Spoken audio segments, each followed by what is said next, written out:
সেই দিন মানে 14ই জুলাই 2024 আমি পাঞ্জাবের পাঠানকোট থেকে রওনা দিই হিমাচলের এক অদ্ভুত মন্দিরের উদ্দেশ্যে, যা কিনা বছরের প্রায় 8 মাসই জলের তলায় থাকে। আর সেই অভিজ্ঞতা আমি ভিডিওর মাধ্যমে আপনাদের সাথে ইতিমধ্যে শেয়ার করেছি। আর আজকের ভিডিও তারই একটা কন্টিনিউইং ভিডিও আপনারা বলতে পারেন। আজকের ভিডিওতে আমি আপনাদের নিয়ে যাব হিমাচলের আরও একটা নতুন মন্দিরে, যা কিনা তন্ত্র সাধনার 10 মহাবিদ্যার মধ্যে অন্যতম দেবী বগলামুখী মায়ের মন্দির। আর সেই গল্প রয়েছে আজকের পর্বে। তবে আর দেরি কিসের, চটপট শুরু করা যাক।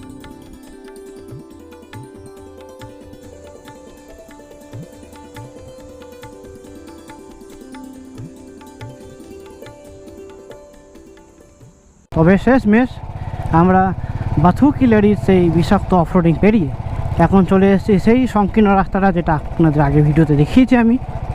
এই রাস্তাটা মোটামুটি আমাকে 3 কিলোমিটার ফলো করতে হবে, তারপরে গিয়ে পড়ে এখানকার রাজ্য সড়ক, মানে স্টেট হাইওয়ে 32, খুব সম্ভবত স্টেট হাইওয়ে 32 ধরবো। আজকে রাইডে বেরোনোর পেছনে অনেকগুলো কারণ আছে, তার মধ্যে কারণগুলো এক এক করে বলছি আমি। প্রথম কথা, অনেক দিন ধরে একটু লম্বা রাইডে আমার আসা হয়নি বাইক নিয়ে, পড়ে প্রায় 2-3 মাস হয়ে গেছে। দ্বিতীয় কথা, আপনাদের জন্য ভালো ভিডিও বানানো হয়নি। শেষ আমার চেন্নাইতে বানানো ভিডিওগুলো ছিল। রামেশ্বরমের ভিডিওটাকে আপনারা খুব ভালোবাসা দিয়েছেন, তার জন্য আপনাদের অসংখ্য ধন্যবাদ। 3 নম্বর কথা, যেটা মেন কারণ, সেটা হচ্ছে আমাদের বাইকে যে মডিফিকেশানগুলো আছে এগুলোকে আমার টেস্ট করানো হয়নি।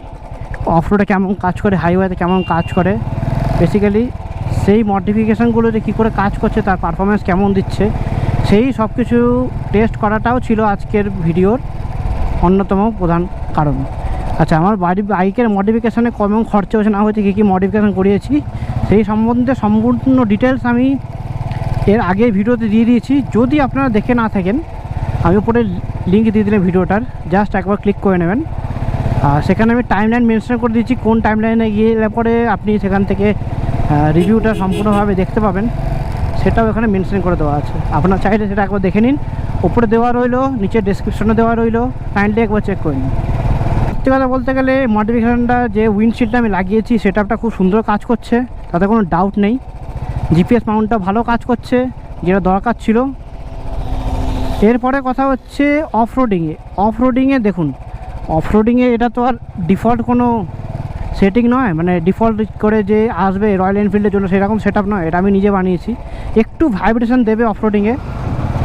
আর পেছনের যে টপ বক্সটার কথা বলছি, টপ বক্স বলেই এটা যখন একটু অফরোডিংয়ে হালকা একটু আওয়াজ হয়, হালকা একদম মিনিমাল আওয়াজ হয়, আপনাদের সেটাও বুঝতে পারবেন না।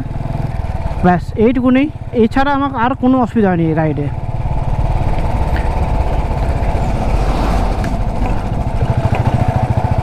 আর দেখতে দেখতে একটু পাহাড়ি রাস্তার কাছাকাছি চলে এলাম। আর ডান দিকে আমার খাদের মতো আছে, যদি জঙ্গল আছে, এখন জঙ্গল দেখতে পাচ্ছেন আপনারা। মোটামুটি আজকের রাস্তাটা প্রথম দিকে একটু খারাপ পেয়েছিলাম, এছাড়া রাস্তা মোটামুটি ঠিকঠাকই পেয়েছে। রাস্তা নিয়ে আমার সেরকম কোনো কমপ্লেন নেই। শুধু দেখতে হবে এখন কোটলা থেকে যাওয়ার সময় ফেরার পথে যে রাস্তাটা সেটা কীরকম থাকে।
এই জায়গাটাতে না দাঁড়িয়ে পারলাম না, তাই একটু দাঁড়িয়ে গেলাম এখানে।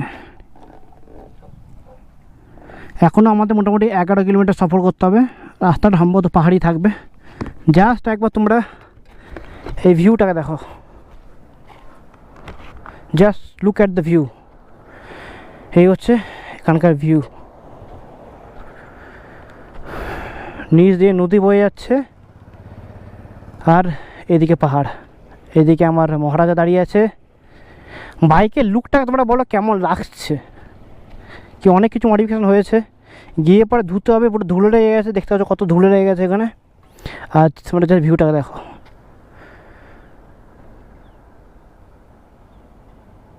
এই জায়গাটাতে দাঁড়িয়েছি, এখান থেকে এখনও মোটামুটি 11 কিলোমিটার ডিস্টেন্স আছে আমাদের যেতে হবে। আর এই জায়গাটা সৌন্দর্যটা তোমরা জাস্ট একবার চেক করে নাও। এইগুলো জঙ্গল, এখানে নদী পড়ে যাচ্ছে পেছন দিক দিয়ে, এইখানে একটা ব্রিজ করা আছে, এই দিকটা পাহাড়। আর আমরা ঘুরে ঘুরে পেছন দিকে গাড়িগুলো যাচ্ছে, দেখতে পাচ্ছ গাড়িগুলো যাচ্ছে, ওই রাস্তা দিয়ে আমাদের যেতে হবে। তো যেহেতু এখনও মোটামুটি 11 কিলোমিটার আছে, যেতে লাগবে মোটামুটি 20 থেকে 25 মিনিট, তাই আর সময় নষ্ট করছি না, ডাইরেক্ট পৌঁছাচ্ছি। আর দেখা হচ্ছে তোমাদের হাতে গিয়ে পড়ে সেই কোটলাতে। ডান দিকে নদী, বাঁ দিকে পাহাড়। আর ক্যামেরাটা আমার বন্ধ করতে ইচ্ছে করছে না, মনে হচ্ছে পুরো রাস্তাটা আপনাদের দেখায়।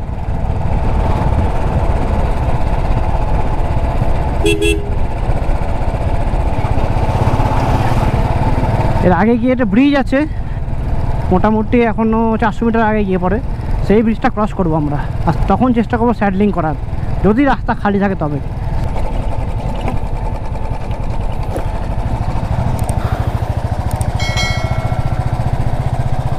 এখন স্যাডলিং করছি, তুমি দেখো ভিউটা একটু এদিকে।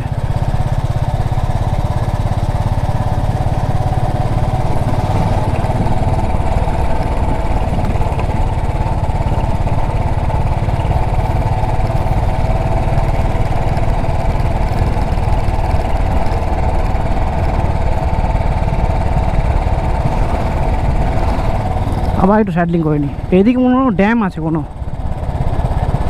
জলবিদ্যুৎ প্রকল্প আছে এদিকটাতে। তো স্যাডলিং করতে বেশ মজা লাগে কিন্তু পাহাড়ে, যদিও সেটা বেশি সুরক্ষিত নয় ক্লাসিকের জন্য।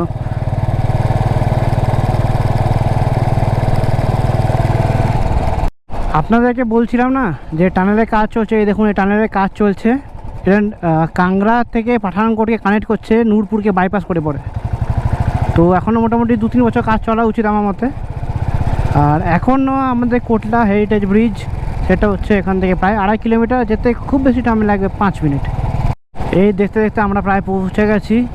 বোর্ডেও লেখা আছে কোটলা। আর এইদিকে পাহাড়ের উপর দেখা আছে হলুদ কালারের যে মন্দিরটা, সেটা হচ্ছে বগলামুখী মায়ের মন্দির। তো এখন দেখা যায় যে ব্রিজটা ক্রস করার পর পার্কিং কোথায় আছে সেটা খুঁজতে হবে। এই যে রাস্তা নিচ দিয়ে চলে গেছে, এই সাইড দিয়ে যে রাস্তাটা গেছে, এটা দিয়ে গেলে চলে যাবেন কোটলা যে হেরিটেজ ব্রিজ, যেটা আপাতত বন্ধ আছে, তার কারণ অনেক পুরনো হয়ে গেছে। আর এর উপর দিয়ে এখন যেটা যাচ্ছি আমি, এটা হচ্ছে এখানকার নতুন ব্রিজ। 5-6 বছর আগে পর্যন্ত ওই ব্রিজটা কার্যকর ছিল।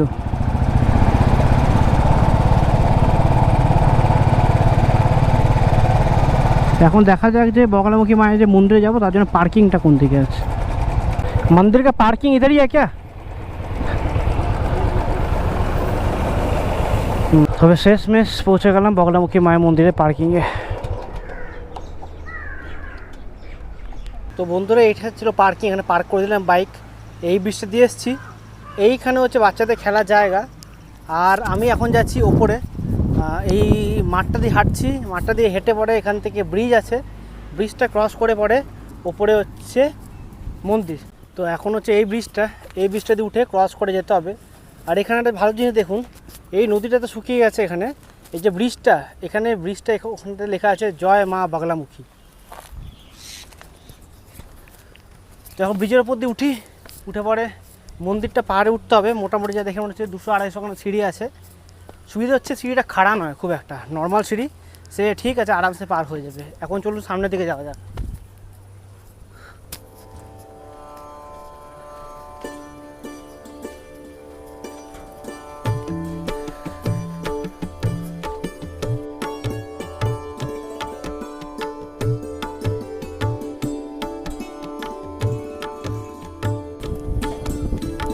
ব্রিজটা পার করে এখান থেকে শুরু হচ্ছে সিঁড়ি দিয়ে একদম উপরের দিকে উঠতে হবে।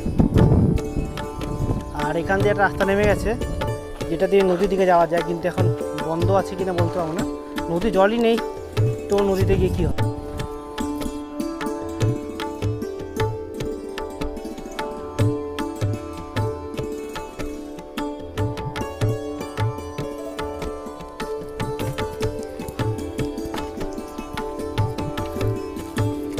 সিঁড়িগুলোর স্টেপ কিন্তু বেশ উঁচু উঁচু, বয়স্ক মানুষদের একটু আসতে অসুবিধা হবে।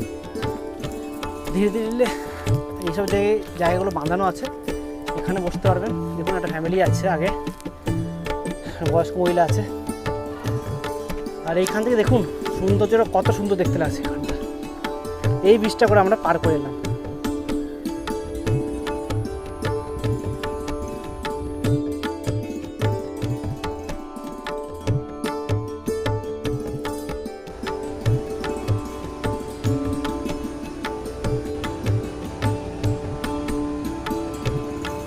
এখন আমি চলে এসেছি বগলামুখী মন্দিরের ওপরে। আমার পেছন থেকে যে হলুদ কালারের দেওয়ালটা দেখতে পাচ্ছেন, এটা হচ্ছে বগলামুখী মন্দিরের দেওয়াল। আর আমি জাস্ট নিচ থেকে এসেছি। আর ওপর দিক দিয়ে এদিক দিকে একটা রাস্তা দেখতে পাচ্ছেন উপরে যাচ্ছে। একটা এককালে ছিল কোটলা ফোর্ট, যেটা এখন ধ্বংসাবশেষ আছে, আর কিচ্ছু নেই। তুমি ওপরে যাচ্ছি না, ওপরে কিছুই দেখার মতো নেই, শুধু একটা পিলার আছে ওখানে। ওই জায়গাতে পিলার মতো দেখতে পাবেন ছোট্ট করে, ব্যাস ওইটুকুনি আছে। তো আমি এখন ওপরে যাচ্ছি না, এখন চলে যাবো নিচে। এখন বেজে গেছে 3:30, দুপুরবেলা কিছু খাওয়া দাওয়া কিছু করা হয়নি। গিয়ে প্রথম কাজ যেটা করবো সেটা হচ্ছে খাবার খাবো। খাবার খেয়ে চলে যাবো পাঠানকোটে, মানে যেখান থেকে আমি থাকি। এটা হচ্ছে বগলামুখী মন্দিরের এন্ট্রান্স, পেছন দিকে এন্ট্রান্স। আর তার সামনে মানে বগলামুখী মন্দিরের বাঁ দিকেই আছে সবুজ ঘাসের জায়গা।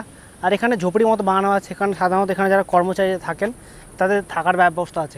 এখানে কুণ্ডের মতো করা আছে, হয়তো কোনদের যোগ্য হয়। আর খুব সুন্দর এখানে প্রাকৃতিক পরিবেশ। সামনের দিক থেকে কোটলা টাউনটা পুরো দেখা যাচ্ছে। আর ওই দিকে হচ্ছে ব্রিজটা, জানি না দেখতে পাচ্ছেন কি না আপনারা। তো এখন বেজে গেছে 3:30, যে আমি আপনাদের আগে বলেছি এখন জাস্ট বেরিয়ে যাব। আর বেরিয়ে পরে খাওয়া দাওয়া করবো।